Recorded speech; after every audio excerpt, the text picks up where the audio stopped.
যারা বন্ধ করেছিলেন তাফসির মাহফিলটা, হামজা ঠিকই আছে, হামজা ঠিকই আজকে আসতেছে, আল্লাহ আনবেন, ঠিকই ওয়াজ করবে, কিন্তু যারা বাধা দিছিল তারা কি আর আছে?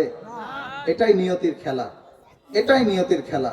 অনেকে আমারে বলতেছে, হুজুর এই যে আমির হামজা ওয়াজ তো এখন করে না, ওই শুধু হাসিনা কি করছে, এ কি করছে, ও কি করছে, এই বলে হুজুর ওয়াজ করে, এ কি আগের ওয়াজ তো নাই। আরে ভাই, আপনি তো নির্যাতনের শিকার হন নাই। আমি ওরে 11 বার জেলে দেখতে গেছি। ও তো আসতেছে বানোয়াট কিছু না, আমার এই 3 বছর আমি ওরে 11 বার দেখতে গেছি। এই হাতের নখ গুলো নাই, পেরেক দিয়ে টেনে টেনে উঠাইছে। এই যে হাতটা রড দিয়ে টানা 11-12 ঘন্টা ঝুলাই রাখছে, এগুলো মিথ্যা না, এটা আমার দেখা কথা, মানে আমারও দেখাইছে এগুলা। ওর মুখ দিয়ে বেরোবে না আমার মুখ দিয়ে বেরোবে? আপনি তো নির্যাতনের শিকার না। কি কষ্ট পাচ্ছেন আপনারা? আপনি তো নির্যাতনের শিকার না, ও তো নির্যাতনের শিকার। ও আরো 5 বছর বলবে, তাছাড়া ওর মুখের ফেনা মেটবে না। এজন্য আপনি তো বুঝবেন না আমদার সম্পর্কে, আমি বুঝি। যাক, আমার প্রিয় ভাইটাকে দেশের জন্য আল্লাহ কবুল করুক, জোরে বলেন আমিন। আল্লাহ আমার ভাইকে সহিহ সালামত এই মঞ্চে আসার তৌফিক দান করুক, জোরে বলেন আমিন। আমি মুসলিম শরীফের একটা হাদিস করেছি, যেহেতু শাওয়াল মাস চলতেছে, আর সূরা বাকারা থেকে একটা আয়াত তেলাওয়াত করেছি। অনেকে মনে করতে পারেন হুজুর আমি মুসাফির, সে টাঙ্গাইল থেকে আপনাদের এখানে আসলাম। অনেকে মনে করতে পারেন হুজুর এমন একটা আয়াত ধরলেন, মুনাজাত, রব্বানা আতিনা, সকলেরই মুখস্থ। এই আয়াত, এই মুনাজাতের ভিতরে এত সুন্দর ব্যাখ্যা আছে, যদি মানতে পারেন দুনিয়াতেও সাকসেস, আখিরাতেও সাকসেস। একটু আস্তে আস্তে বলেন সুবহানাল্লাহ। আমি এখানে কোনো দলীয় বক্তব্য দিব না, সরাসরি কোরআন থেকে কথা বলবো। আমার যদি ভুল হয়, আলেমরা বসে আছেন, একটু ভিতর থেকে ধরাইয়া দেবেন, আমি কান ধরে সংশোধন করব। চার দোকানে গীবত করবেন, তাহলে আমি ভাববো যে আপনি 2 নাম্বার। কথাটা কি বুঝতে পারছেন? আমার সমস্যা হলে আপনি এখানে বলবেন যে তোমার সমস্যা হয়েছে, সংশোধন করে ফেলো, আমি ভুল স্বীকার করে নেব। কিন্তু চার দোকানে গীবত করবেন না। আল্লাহ আমাদেরকে সকলকে কবুল করুক, জোরে বলেন আমিন। আমি পবিত্র কোরআনুল কারীমের সূরা বাকারা থেকে একটা আয়াত তেলাওয়াত করেছি, অমিনহুম মাই ইয়াকুলু। কোন শব্দের সাথে যদি আমার দিকে তাকান, আমার যতটুকু জ্ঞান আছে আমি সেই সম্পর্কে তাফসীর করব। কোন শব্দের সাথে যদি ইয়া থাকে, শব্দের সাথে যদি ইয়া থাকে, এটা প্রেজেন্ট ফিউচার, বর্তমান ভবিষ্যৎ, এটা মুজারের আলোচনা। অমিনহুম মাই ইয়াকুলু রব্বানা আতিনা, এটা বর্তমান। আপনি যদি এই আয়াতটাকে, ব্যাখ্যাটাকে মেনে না, আতিনা ফিদ দুনিয়া হাসানা, আল্লাহ তুমি আমার দুনিয়াতে শান্তি দাও। ও মাগুরার মুসলমান, দুনিয়ার শান্তি লাগবে কি লাগবে না? অফিল আখিরাতি হাসানা, আল্লাহ তুমি আমার আখিরাতে শান্তি দাও, স্বস্তি দাও, কল্যাণ দাও। আখিরাতে তো শান্তি দরকার নেই, ঠিক আছে। ওয়াকিনা আযাবান নার, ওই কঠিন জাহান্নামের আগুন থেকে আমাকে বিরত রাখো, হেফাজত করো। এই সম্পর্কে কিছু কথা বলবো। আপনি যদি দুনিয়াতে শান্তি পেতে চান, তাহলে 10টা কাজ করা লাগবে। একটু আওয়াজ দিয়ে বলেন তো কয়টা কাজ? আমি কোনো হার্ড আলোচনা করব না, আমিও ছোট মানুষ, আপনারা অনেক বড় মানুষ। কিছু কথা বলবো যাতে আমিও কিছু শিখতে পারি, আপনারাও কিছু বুঝতে পারেন। আমার ফরিদপুরের ভাষা আপনাদের বুঝতে সমস্যা হচ্ছে না তো? ঠিক আছে। 1 নাম্বার, দুনিয়ায় যদি শান্তি পেতে চান, 1 নাম্বার হচ্ছে কোরআনের হেদায়েত পাওয়া লাগবে। কিসের হেদায়েত?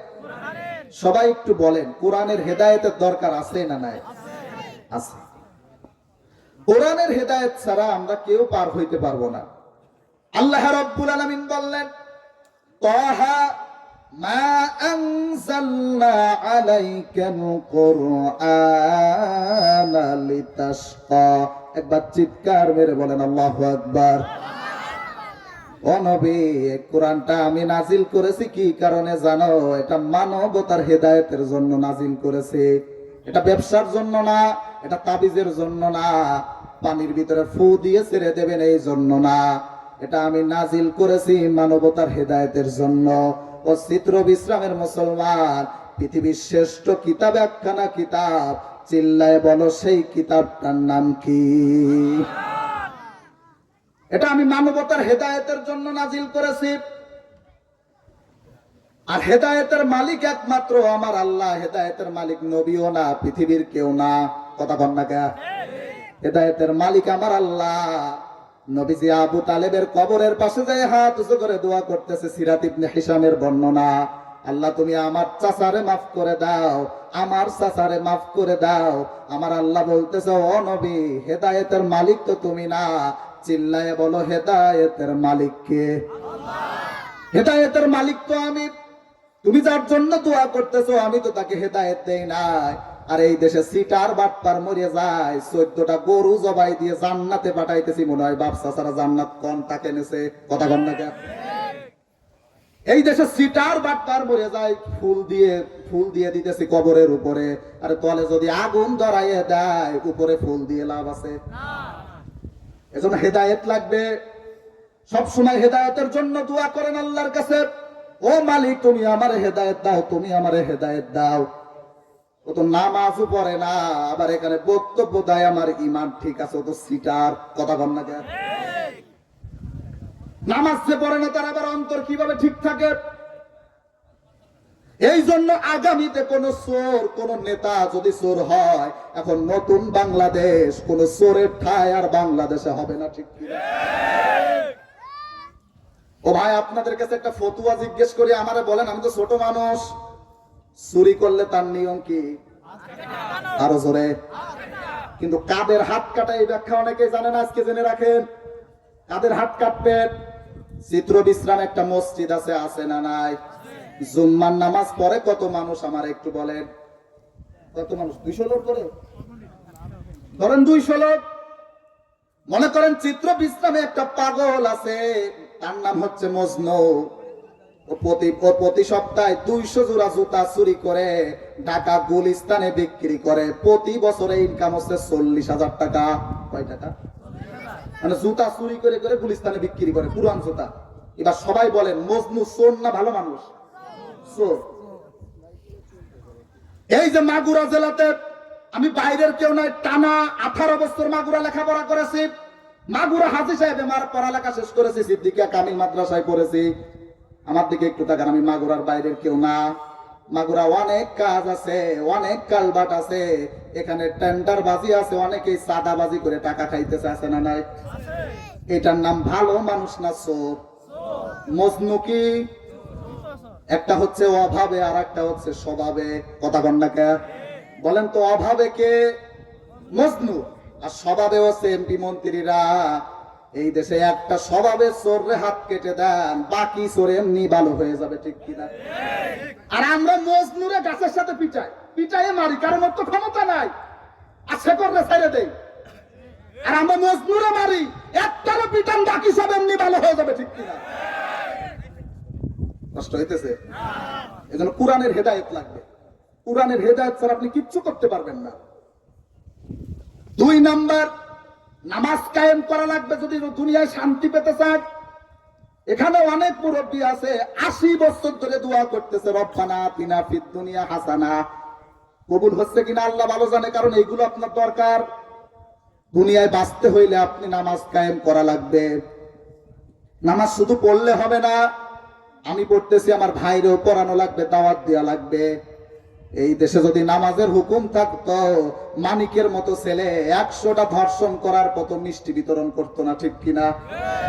এই দেশে নামাজের কোনো হুকুম নাই, অথচ এই দেশে এমন একটা সময় গেছে নামাজের থেকে ধরে ধরে নিয়ে গ্রেফতার করে হাজতে দিতেছে, ঠিক কিনা? আমি মনে একটু বেশি বেশি বলে ফেলতেছি। আমার নানা তো কিছুই কয় না, রাগ করে আছে কিনা?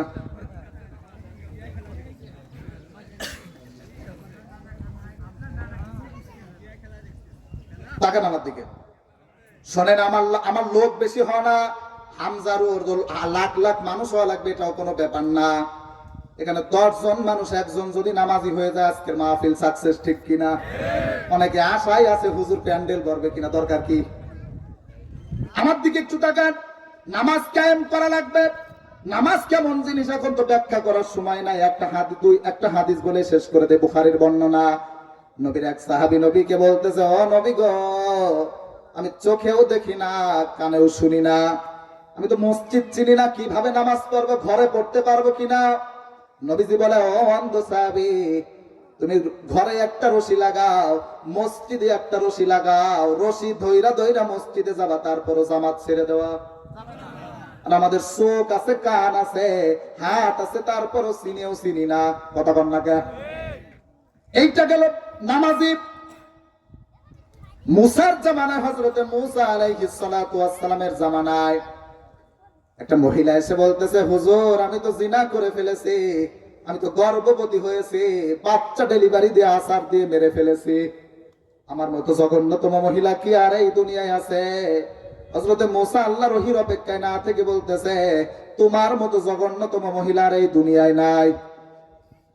ওই মেয়েটা চোখের পানি ছেড়ে দিয়ে কাঁদতেছে আর বলতেছে, মালিক আমার এই যৌবন কি তুমি জাহান্নামের জন্য দিয়েছিলে? আমি ওই কঠিন জাহান্নামের আগুন সহ্য করতে পারবো না। ও চিত্র বিশ্রামের মুসলমান, একটু আওয়াজ দিয়ে বলেন জাহান্নামের আগুন কি সহ্য করা যাবে? জাহান্নামের আগুন কেমন হবে জানেন? একবার আজরাইল ফেরেশতা ইদ্রিস নবীর কাছে যে বলতেছে, আমি আপনার বন্ধু হতে চাই। বলে বন্ধু হতে হলে শর্ত লাগবে তিনটা, সংক্ষেপে বলতেছে বন্ধু হতে হলে শর্ত লাগবে তিনটা। বলে প্রথম শর্ত কি? বলে আমি মরিয়ে দেখতে চাই। মানে মরিয়ে দেখতে চাই মানে রুহুটা নিয়ে নেবেন আবার ভিতরে দিয়ে দেবেন, সম্ভব? আল্লাহর কাছে অসম্ভব কিছু আছে? রুহুটা বের করলো আবার ভিতরে দিয়ে দেয়া হলো। এর ভিতরে আরেকটা শিক্ষা আছে। তার কাছে জিজ্ঞাসা করা হইতেছে যে শখের মৃত্যু অনুভব কেমন করলেন? জীবন্ত উট চুলে যদি গায়ে লবণ লাগাই দেয়া হয় কেমন লাগে বলেন? এটা হচ্ছে শখের মৃত্যু। আর আমি আপনি যারা মরতে চাই না, আমার আপনার অবস্থা কি হবে একটু বলেন? দ্বিতীয় নাম্বার, আমি জাহান্নাম দেখতে চাই। ওই যে জাহান্নামের ব্যাখ্যা বললাম। জাহান্নাম ঘুরে এসে বলতেছে, জাহান্নাম কেমন জানো? লা ইয়ামুতু ফিহা ওয়া লা ইয়াহইয়া। চিৎকার মেরে বলেন আল্লাহু আকবার। জাহান্নামের আগুন কেমন জানো? আমার আল্লাহ যাদেরকে জাহান্নামে দেবে একজনও মরবে না, সবাই জীবিত অবস্থায় থাকবে আর আল্লাহ শাস্তি দেবে। আর জান্নাত কেমন হবে জানেন? যেহেতু আজকে জান্নাত জাহান্নাম পছন্দ না, তারপর একটু দলিল দিয়ে যায়, খালিদিনা ফিহা লা ইয়াবগুনা আনহা হিওয়ালা। চিৎকার মেরে বলেন আল্লাহু আকবার। জান্নাত কেমন হবে জানেন? যারা একবার ঢুকবে তারা বের হতেও চাইবে না, আমার আল্লাহ তাদেরকে বের করবে না। সুবহানাল্লাহ। ওই মেয়েটা চোখের পানি ছেড়ে দিয়ে কাঁদে আর বলে, মালিক আমি ওই কঠিন জাহান্নামের আগুন সহ্য করতে পারবো না। সামান্য মাঠের ভিতরে 10 মিনিট দাঁড়াই থাকতে পারবেন না, এর থেকেও 70 গুণ বেশি হবে জাহান্নামের আগুন। মালিক আমি ওই কঠিন জাহান্নামের আগুন সহ্য করতে পারবো না, তুমি আমারে মাফ করে দাও। আমার আল্লাহ সাথে সাথে মুসাকে জানায়, ও মুসা আলাইহিস সালাতু ওয়াস সালাম, এর থেকে জঘন্যতম মহিলা, এর থেকে জঘন্যতম পুরুষ দুনিয়ায় আছে। তারা কারা জানো? যারা সুস্থ থাকা অবস্থাও নামাজ পড়ে না। কি পড়ে না? জিনা করাচ্ছে খারাপ কাজ, মানুষ হত্যা করাচ্ছে খারাপ কাজ, বেনামাজি। আমি ঢাকাতে গাজীপুরে অনেক বড় একটা মসজিদে নামাজ পড়াই। এই যে এখানে লেখা আছে হাতিয়া কেন্দ্রীয় জামি মসজিদ। আমার মসজিদটা প্রবাস, দেশে কোনো কমিটি নাই, সব সিঙ্গাপুরে। এক গ্রাম থেকে 3000-এর উপরে প্রবাসে থাকে। রমজানে তারাবি পড়াইলাম, খতম তারাবি। এবার ও আল্লাহ, 3 তলা মসজিদ, কোথাও জায়গা দেওয়া যায় না। ঈদের পরে দেখি আসরে 8 জন দাঁড়ায় রয়েছে। আমি বলি ফেরেশতা এগুলো গেল কই? আল্লাহ ভালো জানে। অথচ বুখারীর বর্ণনা, ঈদের পরে 8টা কাজ আছে, সময় থাকলে ওই দিকেও যাইতাম, তাও বলবো না। 8-9 জন দাঁড়ায় রয়েছে আসরে, সত্য কথা। এজন্য আল্লাহরে সময় মতো ব্যবহার করবেন না, তাহলে আপনি ইমানদার না। বিপদে পড়ছেন, আল্লাহরে ডাকেন, বিপদ চলে যায়। অনেকেই আল্লাহরে ভুলে যায়, কথা কন না কে? আল্লাহরে সময় মতো ব্যবহার করবেন না, সব সময় ব্যবহার করবেন। বিপদ দেওয়ার মালিক কে? শান্তি দেওয়ার মালিক কে? তা ওই আল্লাহ শান্তি দেওয়ার মালিক, ওই আল্লাহ বিপদ দেওয়ার মালিক, সব সময় তাকে স্মরণ করবেন। বিপদে পড়ে হিন্দু ডাকে আল্লাহরে, মুসলমান ডাকে আল্লাহরে। কি গো চাচা, তোমার গায়ে বালা হাতে বালা আল্লাহরে ডাকো। যে ঝড় উঠেছে ও কালী দুর্গার কাজ না, আল্লাহ ছাড়া। এজন্য ওরাও ডাকে আল্লাহরে, আমরাও ডাকি আল্লাহরে। এজন্য বিপদে পড়লে স্মরণ করতে হবে একজন। ও মাগুরার মুসলমান, চিল্লায় বলো তিনার নাম কি? তাহলে দুনিয়ায় শান্তি পেতে হলে নামাজ কায়েম করা লাগবে। পারবেন তো ইনশাআল্লাহ? কষ্ট পাচ্ছেন আপনারা? ঠিক আছে। এই তো সময় হয়ে গেল, আপনাদের ভালোবাসার মানুষ যাকে দেখার জন্য আসছে চলে আসবে ইনশাল্লাহ সময় মতো। এসে কটা খাওয়া দাওয়া করে উঠে পড়বে ইনশাল্লাহ। যেহেতু তার আজকে মাহফিল রাতে হচ্ছে কুষ্টিয়াতে, আমারও রাতে আজকে ঝিনাইদহে, তার হচ্ছে কুষ্টিয়াতে, এজন্য আমাদের এখানে একটু সময় দেবে। সে বলছে একটু সময় দেবে বেশি করে, আলহামদুলিল্লাহ বলেন। সে 40 মিনিটের বেশি এখন বর্তমান বয়ান করে না, তার শরীরে কিছু নেই, এই জন্য আমি বলছি 1-1.5 ঘন্টা সময় দেবেন। গ্রামের মানুষ কষ্ট করে আয়োজন করছে, থাকবেন তো শেষ পর্যন্ত ইনশাল্লাহ, আল্লাহ কবুল করো। 3 নাম্বার, ঐক্যবদ্ধ হওয়া লাগবে। কি হওয়া লাগবে? ঐক্যবদ্ধ। যদি দুনিয়ায় শান্তি পেতে চান ঐক্য হওয়া লাগবে। শোনেন, ঐক্যবদ্ধ বলতে বুঝায় কি, যদি কোনো মুসলমান কোরআনের পক্ষে থাকে, 5 জন মনে করেন কোরআনের পক্ষে, আর 10 জন মনে করেন কোরআনের বিপক্ষে, এই 5 জনই কোরআনের পক্ষে সংগ্রাম করবেন। রাজি আছেন না ইনশাআল্লাহ? ও ভাই, এই আল্লাহর এই জমিনটা কার? এই জমিনটা সৃষ্টি করছে কে? এই জমিনে আল্লাহর আইন হবে, বাকি সবই ছাতা মাতা, ঠিক কিনা? এবার আপনার কাছে আমি একটা প্রশ্ন করি, এই যে মনে করেন এই যে পথ, এই পথের ভিতরে সব থেকে বড় পথ হচ্ছে রাজপথ। সব থেকে বড় পথ কি? রাজপথ। আপনাদের এলাকায় আছে হাঁস, আছে না নাই? এই হাঁসের ভিতরে সবচেয়ে বড়টার নাম কি? রাজহাঁস। আপনার এলাকায় মেস্তরি আছে, মেস্তরির বড়টার নাম কি? রাজমেস্তরি। আমাদের কানে কানে কয়, হুজুর আপনারা রাজনীতি করেন কে? ও ভাই, নীতির বড়টার নাম ইসলাম, ইসলামের বড়টার নাম হচ্ছে রাজনীতি। আর এদেশে বাকি যা আছে সব ছাতা মাথা, ঠিক কিনা? নীতির বড়টার নামই ইসলাম, ইসলামের নামই রাজনীতি। আপনি আমারে শিখান, হুজুর আপনি টুপি মাথায় যে রাজনীতি করেন, আর আমি করলি তো তুই চুরি করতে পারিস না, আর তুমি করলি তো আমি ধর্ষণও করতে পারি। এই জন্য বলি ভাই, এই জন্য একটা কথাই বলি, অনেক দেখেছেন আমাদের হাতে একটাবার ক্ষমতা দেন, 41 সাল না 41 ঘন্টায় এদেশে ধর্ষণ মুক্ত দেশ আমরা উপহার দেবো, ঠিক কিনা? পারবো না আমরা? কুরআন পারে না এমন কিছু আছে? কুরআন পারে না এমন কিছু আছে? এজন্য আমি ঐক্যবদ্ধ হইতে বলবো। এখন 5 পল্লী বড় টুপি সব আমরা ভেদাভেদ ছেড়ে দিয়ে আসেন আমরা মাঠে নামি। আল্লাহর কসম একটা গোপন কথা ফাঁস করে দিই, চরমোনাই নাই, আলিয়াই নাই, কওমি নাই, সুন্নি নাই, খালি মাঠে নামেন, বাকি সবগুলো এমনি পালাবে, ঠিক কিনা? খালি দাড়ি টুপি আলাগুলো নামেন, আর কিচ্ছু লাগবে না। আপনি আমার দেখেন না, আরে নাইম তো জামাত করে রে, মনে হয় ওয়াজ শুনেই মনে হচ্ছে জামাত, আরে ওয়াজ শুনেই মনে হচ্ছে চরমোনাই, ওর আমি ছেয়াই পারাবো না। অনেকে ওয়াজ শোনার জন্য আসতেছে মাগুরাতে, যদি আসে যায় আমির হামজা, ও তা সে রাজনীতি করবে, দূর চলে যায়, তাহলে কোনোদিন ঐক্য হবে? আমি আপনার পায়ে ধরি, আরে মাগুরা হাজী সাহেব মাদ্রাসায়, এটা কিন্তু একটু সুন্নি কোয়ালিটি, তাই না? আবার সিদ্দিকিয়া কামিল মাদ্রাসা, সব কোয়ালিটি, আমরা সব জায়গায় পড়েছি। এই যে জায়গাগুলো সব যদি আমরা এক হতে পারি, কওমি আমার ভাই, ও ভাই, এদেশে কওমি মাদ্রাসায় যারা পড়ে, এদের বিকল্প আপনি করতে পারবে না, কারণ এদের এলিমের যে বস, এলিমের যে মাদ্দা, আমরা তাদের কাছে, বা আমরা তারা আমাদের কাছে, আমরা তাদের যে এলিমের যে মাদ্দা, আমরা জুতা বহন করার মতো শক্তি। আমি তো আলিয়ার ছাত্র, আমি কওমির ছাত্র, যেহেতু হাজী সাহেবের কওমিটা হচ্ছে অন্য আলাদা, এটা মাদিনা সনদ থেকে হয় না, এটা ফুরফুরা কোয়ালিটি। এই জন্য আমি আপনার যেটা বলতে চাচ্ছি, সব যদি ঐক্যবদ্ধ হয়, আরে ভাই 4 জোর, মনে করেন ভাই 4 জোর, এরা যদি ভাগাভাগি না হয়ে একসাথে থাকি, জোর বাড়ে না কমে? বাড়ে। আর 4 ভাই যদি 4 ভিতরে ঘুষোঘুষি করি, তাহলে বাইরের লোকেরা আরো বেশি মার খাবো না? এই জন্য ঐক্যবদ্ধ হন। আমি শেষ বার্তা দিয়ে যাই, ইসলামের স্বার্থে সবাই ঐক্য হইতে পারবেন তো ইনশাআল্লাহ? পারবেন তো ইনশাআল্লাহ? ঠিক আছে, এই জমিনের মালিক আমি না, এই আমার নিজের জীবনে আমার 7 বার বাথরুম হলে আমার নিজেরই কন্ট্রোল থাকে না। একদিন যদি 7 বার বাথরুম হয়, আমার নিজেরই আমার কন্ট্রোল থাকে না। তাহলে সবকিছুর কন্ট্রোল সে, মাথার ভিতরে 6টা রেখা আছে, একটার নাম ফরন্টাল লব, একটার নাম অক্সিপিটাল লব, এরকম 6টা রেখা আছে। 6টা রেখার সাথে আল্লাহ 9 লক্ষ রগ আপনি পেছায় রাখছে। একটা রগ একটু ড্যামেজ হয়ে যাবে, আপনি প্যারালাইসিস হয়ে শুয়ে থাকবেন।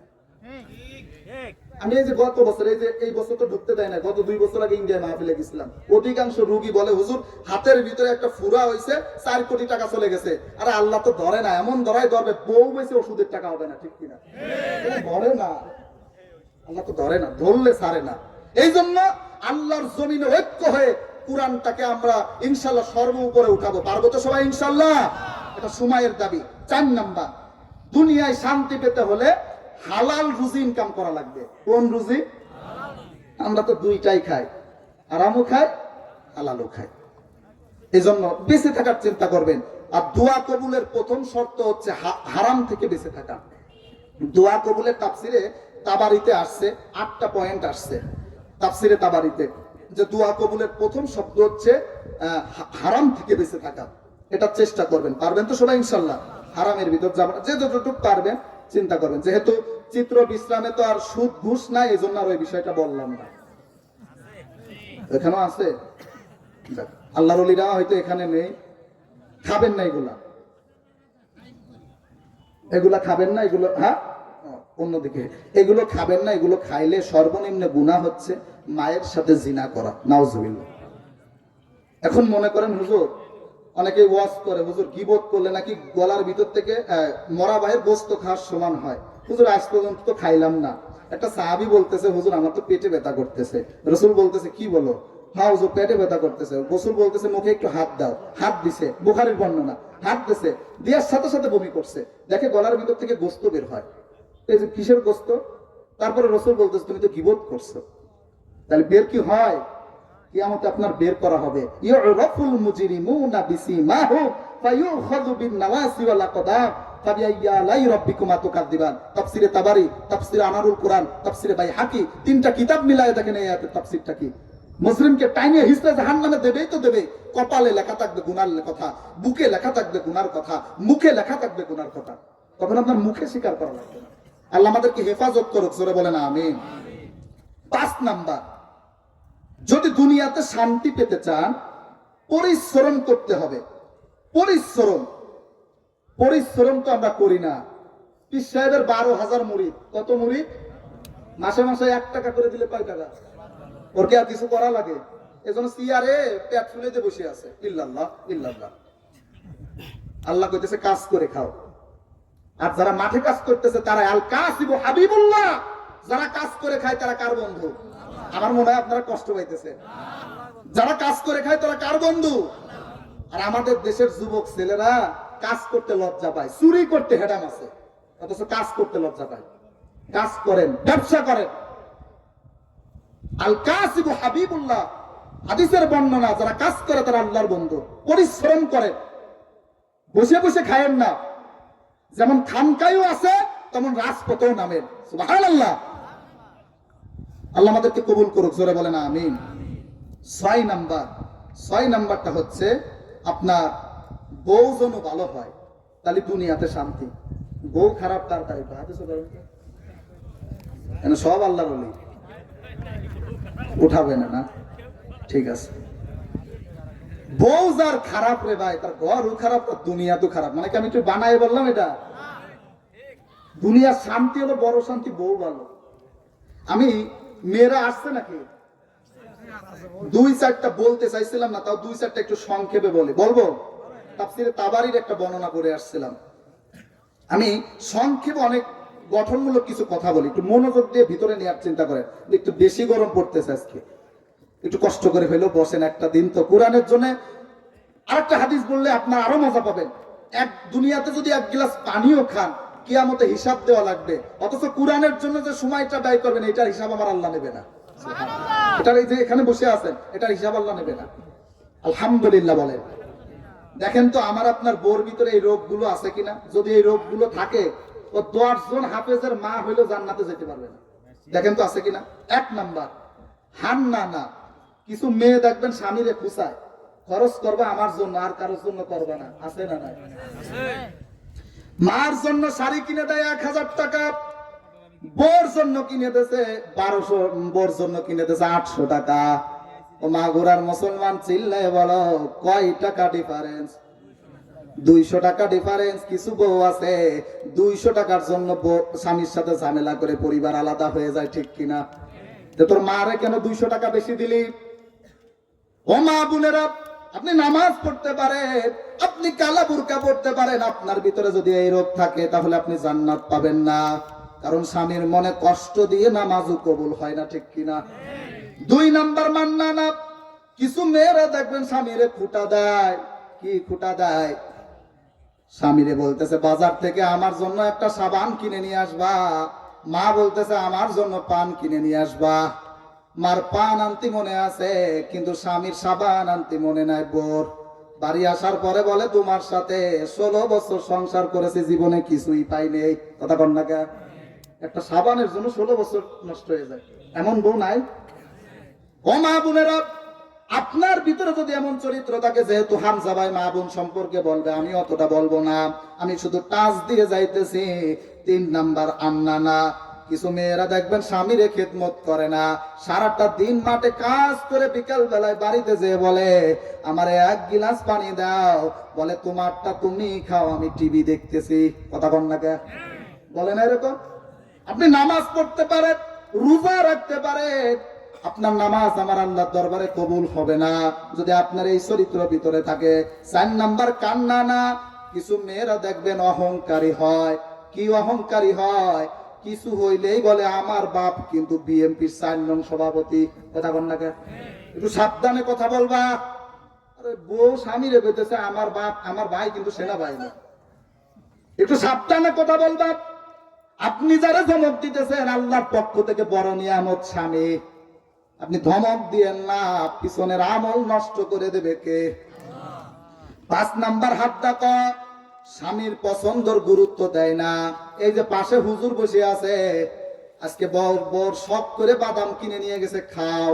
কিছু বউ দেখবেন বাদাম নিয়ে আইসো, আর কিছু চোখি বাইতলো না, এ কিন্তু খাবার হইলো, অথচ ভালোবেসে নিয়ে গেছে।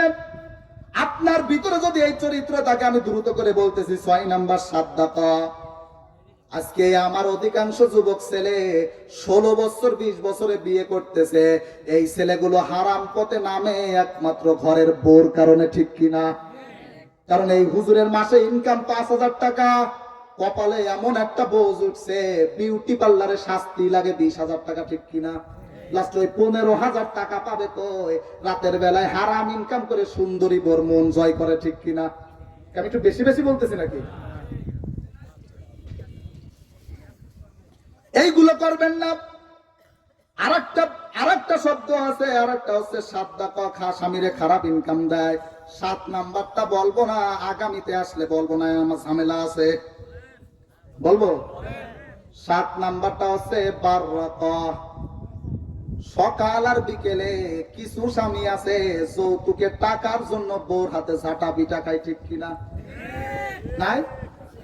ভাই তোমারে গাড়ি দিছি সাবধানে চালাবা, তোমারে সাইকেল দিছি কোনো জন্য ধুলা না লাগে। ও মা, আপনার ভিতরে যদি এই সমস্যা থাকে, আপনি নামাজ পড়তে পারেন, আপনি রোজা রাখতে পারেন, স্বামীর মনে কষ্ট দিয়ে আমল কোনোদিনও কবুল হবে না। আল্লাহ তুমি আমার প্রত্যেকটা মা বোনদের নেককার বানায় দাও, জোরে বলেন আমিন। 7 নাম্বার দুনিয়ার শান্তি।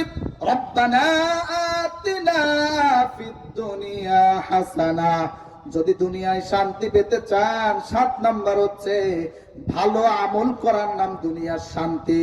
এখানে কিন্তু আহসানু আমালা আসছে, আকসারু না আহসানু। অল্প আমলই নাজাতের জন্য যথেষ্ট, ঠিক আছে না? বেশি আমল না। সারা রাত তাহাজ্জুদ পড়লেন, ফজরের নামাজ পড়লেন না, লাভ আছে? জোরে। অল্প আমল। আজকে থেকে একটা জিনিস শিখে রাখেন, বেদাত এবং সুন্নাহ, কোনটা বেদাত কোনটা সুন্নাহ। একটা থিওরি দেব, আজীবন মনে রাখবেন। কেউ আপনার দিয়ে শিরিকও করাইতে পারবে না, কেউ বেদাতও করাইতে পারবে না। সেটা হচ্ছে, আপনাদের চিত্র বিশ্রামপুরের যে মসজিদটা আজ থেকে 60 বছর আগে, ওটা কিসের ছিল? মাটির ছিল, এখন হয়েছে টাইলস। মনে করেন এটা কি বেদাত না? কারণ ইসলামের জন্য যেটা করা হয়, কিসের জন্য? ইসলামের জন্য যেটা করা হয় ওটা হচ্ছে, ইসলামের জন্য যেটা করা হয় ওটা হচ্ছে জায়েজ বা সুন্নাত। আর ইসলামের ভিতরে যদি কিছু ঢুকান, ওটা হচ্ছে বিদআত। ইসলামের ভিতরে বলতে জিকির হচ্ছে 4 প্রকার: সুবহানাল্লাহ, আলহামদুলিল্লাহ, লা ইলাহা ইল্লাল্লাহ, আল্লাহু আকবার।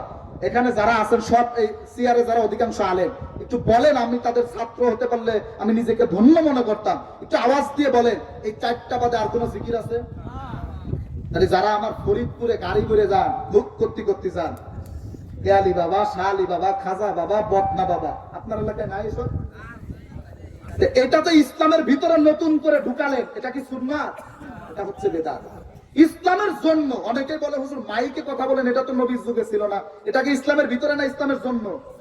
ইসলামের জন্য। মসজিদ আপনি 10 তলা করতে পারেন, এটা জায়েজ, কারণ এটা ইসলামের জন্য। আর আল্লাহ যে থিওরি দিয়েছে এটা বাদ দিয়ে যদি আপনি নতুন কিছু করেন, ওটা বেদাত। কথা কি বুঝতে পারছেন আপনারা সবাই? এই জন্য যা করবেন ওটা যেন পিওর হয়, যা আমল করবেন ওটা যেন পিওর হয়। হাজী সাহেব সুবহানাল্লাহ পড়তেছে 33,000, আলহামদুলিল্লাহ 34,000, ও আল্লাহ জানি না দেখি সুদের সাথে টাকা লাগাইছে 38,000। তাহলে হাজী সাহেব তো এই আমল কি হবে আল্লাহর কাছে বলেন? খালি একটা ওয়াজের কারণে 5টা মসজিদ ছাড়ছি ঢাকা শহরে, খালি সুদ। আর এখন আর সারা লাগে না, এখন আমাদের দিয়ে গঠন হয়, আলহামদুলিল্লাহ।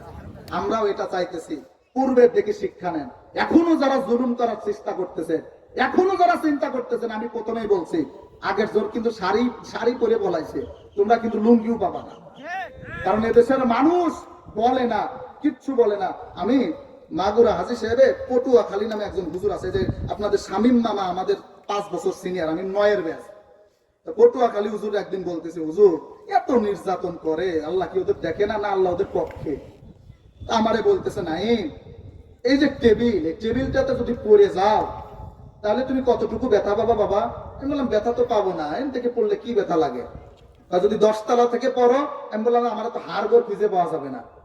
আল্লাহ জালেমদেরকে সুযোগ দেয়, ছেড়ে দেয় না, আস্তে আস্তে উঠায়, এমন জায়গা দিয়ে ঝাঁকুনি মারে পরে তোর 14 গোষ্ঠী পর্যন্ত দেশে খুঁজে পাওয়া যায় না, ঠিক কিনা? আমাদের আল্লাহর ওলি, এদেশে আল্লাহর ওলি খুঁজে পায় না। গাছতলায় জট বাইতে পড়ি আছে, দাঁতে ময়লা বলে আল্লাহর ওলি, লালন সারে আল্লাহর ওলি মনে। অথচ এই দেশের আল্লাহর ওলি মনে করি আল্লামা সাঈদী, আর কেউ না, ঠিক কিনা? দল মত নির্বিশেষে আল্লামা সাঈদী 14 বছর আগে বলেছিল প্যারেড ময়দানে, এমন একটা সময় আসবে ইঁদুরের গর্ত পর্যন্ত খুঁজে পাবে না, ঠিক কিনা? পাইছে? খুঁজেই পায় না, আর কনে কোনটা চলে গেছে টের পায় না। এখন দেখি যে কটার ফেসবুকে দেখতাম, এরে ধরো, ওরে মারো, ওরে খাও, ওরে খাও, এখন যে বুখারীর বর্ণনা দেয় ফেসবুকে, সব কটা আল্লাহর ওলি হয়ে গেছে। আস্তে আস্তে নামাজি হয়ে যায়। আমি মনে করি এই আমলিকরে হাজতে না দিয়ে সব কটা চিল্লাই পাঠাই দেন, সব তাবলিকে ভালো হয়ে যাবে, সুযোগ করে দেন, তাবলিকে দিয়ে দেন, চিল্লাই দিয়ে দেন। কারণ ওরা বাঁচলেও অশান্তি এদেশে, কথা বল না কেন? এজন্য আল্লাহ আমাদের সবাইকে ভালো রাখুক। আমরা মানুষ বলে ঘৃণা করি না, মানুষ বলে ঘৃণা করি না। কি করে রেখেছিল বলেন? আল্লাহ আমাদেরকে কবুল করুক, জোরে বলেন আমিন। ভালো আমল করবেন। 8 নাম্বার, কোরআনের জ্ঞান যদি থাকে দুনিয়ায় শান্তি পাবেন। আর যার ভিতরে কোরআনের জ্ঞান আছে, সেই তার ভিতরে মনুষ্যত্ব আছে, ঠিক কিনা? আমরা দেখেছি কলেজ ইউনিভার্সিটিতে যদি কোন শিক্ষক ছাত্ররে শাসন করে, ওই ছাত্র দল বলবেন যে শিক্ষকরে মারার দান্দা করে। অথচ আমরা মাদ্রাসায় দেখেছি ছাত্ররা শিক্ষকের 5 দুয়ে ওযু করাই দিতেছে, ঠিক কিনা? ওইটার ভিতরে কোরআনের জ্ঞান আছে, এই জন্য মানুষ হয়েছে। আর যে কটা শিক্ষকের পিটায়, ওইটার ভিতরে কোরআনের জ্ঞান নাই, এই জন্য পশু হয়েছে, ঠিক কিনা? এজন্য কোরআনের জ্ঞান থাকা লাগবে। কোরআন শিখে কবরে যান, কোরআনের কাছেও আসবেন না, ভালো কথা। যারা কোরআনের কাছে আসে এদের বিরোধিতা করেন। এজন্য কোরআনের জ্ঞান থাকা লাগবে। কোরআনের জ্ঞান ছাড়া আপনি শান্তি অর্জন করতে পারবেন না। আল্লাহ তুমি কবুল করে নাও, একবার চিৎকার মেরে বলেন আমিন। আমার আলোচনার থিওরিটা কি আপনাদের মনে ছিল? যে দুনিয়ায় শান্তি পেতে হলে 10টা কাজ করা লাগবে, আখিরাতে শান্তি পেতে হলে 5টা কাজ করা লাগবে। এই